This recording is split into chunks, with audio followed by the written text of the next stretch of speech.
Hello YouTube, this is Morgan, Airspeed Prime here with my next Voltron video. This is going to be my review for Voltron Legendary Defender Volume 3 of the comics, issue number 3, which is here. This is specifically the variant cover. I had a choice in my comic store between this and the main cover. I like this one just because it was a kind of unique take on having, most of the main characters on the cover. So yeah, you can see here, Shiro, Keith, Lance, Hunk, Pidge, Allura, of course, and they're all sort of roughly looking at each other if you want to interpret it that way. We're like, okay, here's Shiro and Keith looking at each other. Lance is kind of like winking down to Allura, I think. It looks like Hunk is looking up to Shiro. Pidge looks like she's looking up at Hunk, and then Allura kind of looks like she's looking up at Lance as well. So, it's pretty interesting for sure. But anyway, let's get into the issue. So where we were, we ended the last issue. The general plot, I suppose, going on is that they're trying to take down this giant connected like web of planets called the Sprawl that the Galra uses as a way to basically harness all of the natural resources from these planets by basically locking them in place around a facility, which you can sort of see there. They're all planets around a general facility, and they need to stop this from happening because there's so many slaves, plus planets are just being used to fuel the Galra Empire, because I think it's basically a shipbuilding facility. So if they can stop this, they can stop the Galra from being able to produce more ships. We're in between season 4 and 5, with the mystery sort of this book being that they're saying that they've got this information from a source. And of course we know that in between 4 and 5, that is Lotor. So they have Lotor captured, and this is basically their first time using information from Lotor to execute a plan. This is a huge thing, so they need a really crazy plan. And at the end of last issue, Allura came up with this plan that, okay, we're going to have Pidge lose her mind. And we jump in here and we basically find out what the plan is. And that is that more or less they let kind of part of the crew get kind of captured, or they just kind of hide out as prisoners on some of these planets. So they're in the Sprawl. You see Hunk and Allura are acting as like miners on one specific planet, which is what the first page you can see there is about. We zoom in on this specific planet and we can see Hunk and Allura, and their part of the plan is that they are going to take over the little area that they're on, where they know that there's an anti-aircraft cannon, and they're going to act as cover because Shiro and Lance are working together, and they're going to basically take a ship, fly it in, and I think that's meant to be like the escape kind of craft that they use to get everyone off, because they don't seem to be using the lines right now, which I thought was quite interesting. And then Pidge is on the inside, of course. She is... they basically create this thing where like they somehow manage to take her memories away from her.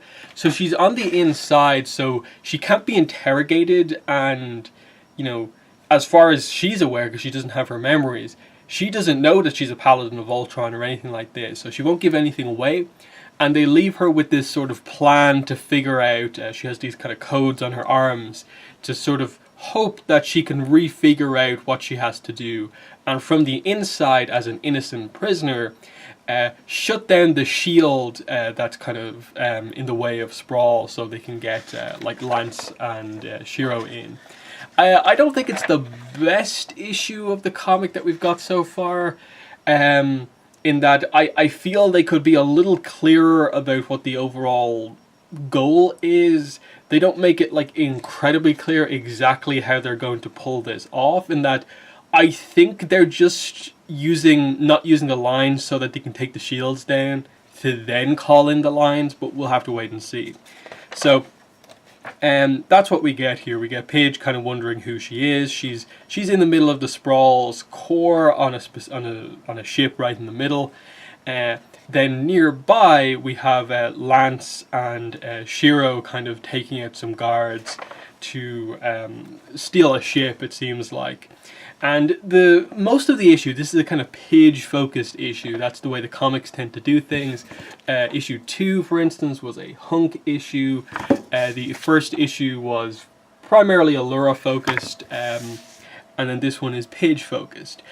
And what they do here, because she doesn't have her memories, is focus on like how intelligent she is and how she manages to figure out all of these details even though she doesn't know who she is. And they almost like treat her like a computer here. You can see there, memory check failed, deductive reasoning intact, observation initiating. So she's still kind of, coming back online in a way.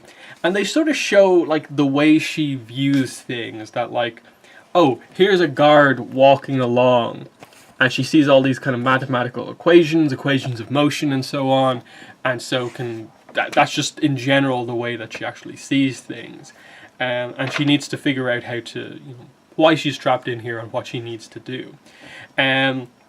We cut back over to Lance and Shiro, and this is probably the best interaction in the book in terms of character stuff, in that you get Lance being, the goofy but kind of charismatic Lance against the, always business Shiro, who at times is up for a joke. So it's actually really, really fun.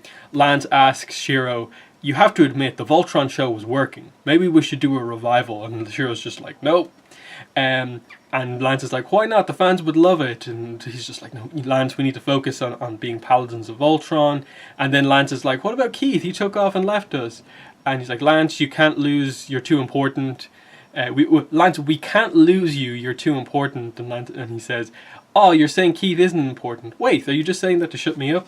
And Shiro just looks at Lance like this. Really interesting panel just there. Just stares at him really seriously, like he's going to say something meaningful. And then he's just like, maybe. And Lance is just like, oh. But there's a nice scene with them later on that, he's being treated a little bit more seriously. And they see the ship that they're kind of after coming in. Then we cut back over to Allura and Hunk. And they obviously are looking after this cannon. And Hunk is trying to figure out, the details of this. He's worried that the plan is a bit crazy. We erase Page's memories. What are we doing here? And Allura just mentions that the reason they had to do this was because the vetting procedures were getting, really intense. And they needed to do that to kind of get her through security right into the middle of all of this. And Hunk is panicking, and Allura is just like, no great reward was ever gained without risk. And he's just hoping that it all works out. Then we get this thing of like, Paige has figured out a way to sort of help herself remember a lot of what's going on here. These kind of triangles scattered over her arm that she begins to figure out. And what it says is, according to this, to help my friends, I need to go to the core and deactivate. Where's the rest? And it's revealed that because she was kind of sweating so much from the crazy situation, the sweat has kind of got rid of the triangles on her other arm.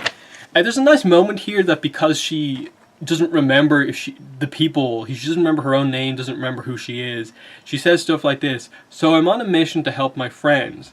I don't feel like I'd be the type to have friends, but if I did, I know I'd do anything for them. So, that's an interesting one, I suppose. In a way, like, Paige was so focused on her stuff with her family that she almost didn't try to make friends in the academy, and it just sort of happened, like Voltron just happened at the start of the series. And this is her kind of reflecting, like, when she doesn't remember that stuff and how close she is with everyone, that's sort of the way she views herself, as not being the type to have friends. So I thought that was actually a quite interesting little line to have for her. So she counters this guard. She manages to use her kind of like mathematic vision to like block an attack and take him out, all while kind of figuring that like, okay, I can do this science stuff, but like I'm kind of shocked at how like good at fighting I am. And she ends up getting kind of caught by other guards. And we see Lance and Shiro getting involved in the action here. They get on board the ship. Shiro's like, take the weapon systems, be ready for a lot of fighters. This is going to be one hot exit. And then Lance, there's a bit of a joke here, then says, then it's a good thing space is cold. And Shiro's just like, you just made a science joke. And Lance says, don't tell Paige. So they have this ship. They don't really make it clear the specifics behind like what exactly this ship is like about. It looks different than anything we've ever seen. I'm assuming it's just like this is a ship that they kind of expect to just get through the shield. But again, just because they don't explain fully exactly how the plan is going to work, outside of the fact that they need to get the kind of invulnerable shield down from the overall sprawl, they don't make it incredibly clear like what is like Lance and Shiro's part of the mission. But anyway, they have the ship, they're being pursued by a lot of fighters, and you know, they're in a bit of trouble here, and that's why they need the support from Allura and Hunk on the ground to get the anti-aircraft stuff going. So they decide that now's the time to, you know, not be prisoners anymore, and together they kind of take out the guards. Pretty cool little team up moment here. You know, Hunk drops the elbow, Allura does her super punch as Hunk screams super strength. They free some prisoners here, and they all work together to make this happen. And then, yeah, Lance notices in the ship that the shield is still up as they get hit by one of the fighters. Literally, one of the fighters rams into them. They're not being shot at as such, but like they get hit and they take some damage. Paige is brought on board the bridge of the ship, and they're aware that there's you know, a slave ship from another star system. Okay, so this line sort of explains things. You know, we have a slave uprising on an outer planet. There's also a stolen slave ship from another star system flying towards Sprawl. Don't worry, the ship cannot make it through our shield, and the slave uprising is small and contained. Both will be crushed soon.